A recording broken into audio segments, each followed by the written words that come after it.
বন্ধুরা, নাম্বার সিস্টেমের এই অঙ্কটি নিয়ে অনেকে সমস্যায় পড়ে যায়।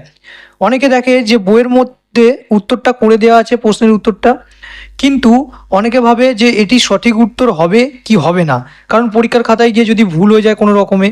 সেই জন্য এই অঙ্কটি খুবই ইম্পর্টেন্ট।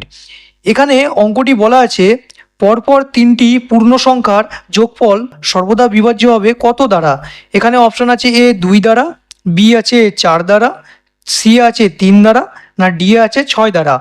অনেকে ভুল করে ফেলে, অনেকে বলে যে পূর্ণ সংখ্যা আমি যদি 1+2 পরপর যেহেতু বলেছে +3 করি, তাহলে সেই সংখ্যাটি আমি কত পাবো? 1 2 3, 3 6। তাহলে এই 6কে তো আমি 2 দিয়েও ভাগ করতে পারবো, আবার 3 দিয়েও ভাগ করতে পারবো, আবার 6 দিয়েও এখানে ভাগ করতে পারবো। মানে অপশানে যা যা আছে আমি সেইগুলো বললাম, 4-এর কথা বাদ দিলাম, ঠিক আছে। অনেকে আবার বলে যে আমি যদি 2 থেকে পূর্ণ সংখ্যা ধরি, 2 3 4 যোগ করি, 2 3 5 4 9 হয়।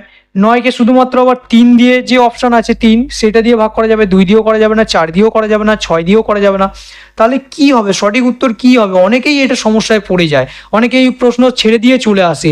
বইয়ে করে দেওয়া আছে, বুঝতে পারছে না, কারণ ওখানে বোঝানো নেই, শুধু করে দেওয়া আছে, তাহলে বুঝবে এটা কী করে? সেই জন্যই আমি এই অঙ্কের সমাধানটা তোমাদের কাছে এনেছি। এখানে সিম্পলি এক্স ধরে অঙ্ক করো। তুমি ধরে নাও একটা পূর্ণ সংখ্যা, প্রথম পূর্ণ সংখ্যা সেটা হচ্ছে এক্স আছে, তো পরের পূর্ণ সংখ্যা কত হবে? যোগ চিহ্ন দিলাম, এক্স প্লাস 1 হবে, কারণ এক বেশিই হবে তার থেকে। এইটা একটা পূর্ণ সংখ্যা হলো, এটা প্রথম, এটা দ্বিতীয় হলো। এরপরে আবার যোগ চিহ্ন দিলাম, এরপরে তৃতীয় পূর্ণ সংখ্যা কত হবে? এই এক্সের থেকে 2 বেশি হবে নিশ্চয়ই, ঠিক আছে। তাহলে আমি 3টে পূর্ণ সংখ্যা আমি পরপর পেয়ে গেলাম। এবার এখানে 3টে এক্স আছে, আমি লিখে দিলাম 3x, যোগ চিহ্ন দিলাম। এখানে সংখ্যা কি আছে? 1 আর 2 আছে, তাহলে যোগ করলে হয় 3।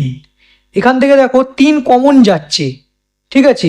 তাহলে আমি যদি এখানে 3 কমন নিয়ে নিই, 3x থেকে কত পড়ে থাকে? x, কারণ 3 কমন নিয়ে নিয়েছি, এখানে গুণ হয়ে আছে। আবার এই যোগ চিহ্ন দিলাম, এখানে 3 আমি কমন নিয়ে নিয়েছি এই 3 থেকে, এই 3টা কমন নিয়েছি এই 3 থেকে, তাহলে এখানে কত পড়ে থাকে? 1, কারণ এই 3-এর সঙ্গে 1 গুণ হলে 3 1 3 হলো। এবার এইটা একটা বীজগাণিতিক যোগফল আছে, ঠিক আছে, এটাকে তুমি বাদ দাও, এর বাইরে কত গুণ হয়ে আছে? 3। তাহলে এই 3 দিয়েই সর্বদা বিভাজ্য হবে। তোমরা যতই পূর্ণ সংখ্যা পরপর যদি 3টে যোগফল করো নির্ণয়, তাহলে সেই সংখ্যাটি সর্বদা 3 দিয়ে ভাগ করা যাবে। এটি হচ্ছে সবথেকে সহজ সমাধান। তো তোমার 2ও অ্যান্সার হবে না, 4ও অ্যান্সার হবে না, 6ও অ্যান্সার হবে না। তুমি সঠিকভাবে কোনো ভয় ছাড়া অঙ্কটি করে আসতে পারবে এবং তুমি পুরোপুরি নাম্বারটা পাবে।